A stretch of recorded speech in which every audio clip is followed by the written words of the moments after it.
تعالوا بقى نتغدى مع بعض النهارده الوصفه الحلوه دي.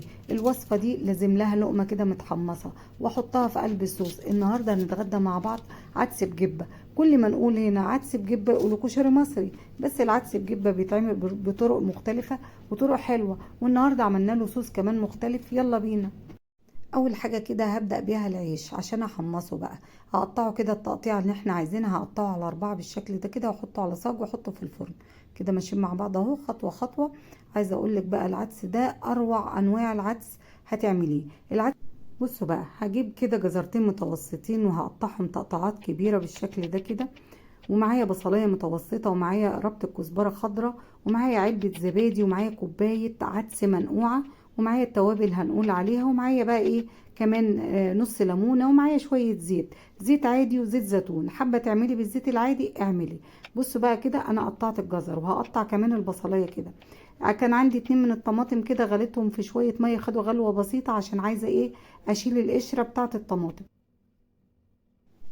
كده بقى هقطع كمان ربطة الكزبرة الصغيرة دي كده تقطيع صغير، وهجيب الطماطم هقشرها واقطعها ايه قدامكم، وانا نقع معاكم كوباية عدس اهي موجودة قدامكم، والتوابل معانا وعلبة زبادي.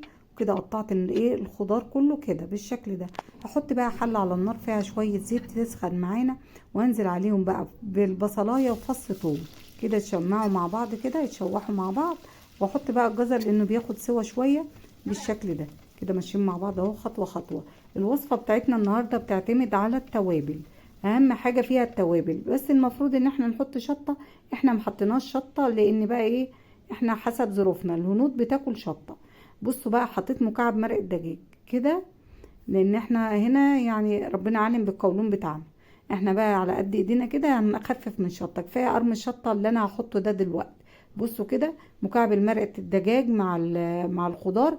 التوابل بقى زي ما انتوا شفتوا كده، انا هقول لكم التوابل: معلقه صغيره من الكزبره الناشفه، معلقه صغيره من الكمون، معلقه صغيره من الكركم، معلقه صغيره من الكاري، معلقه صغيره من الجنزبيل، وشويه الملح. وكده يبقى كل التوابل اللي اتحطت على الوصفه دي. وكمان كانت المفروض احط معلقه كبيره من الشطه، بس احنا ما حطيناهوش. واحط العدس كده ياخد ايه تشويح مع الخضار بالشكل ده كده. احط بقى الملح كده خلاص. احط بقى شويه خضره كده من الكزبره الخضراء، واحط كمان مكعبات الطماطم. النهارده بقى هضيف كمان مكون على العدس بتاعنا ده.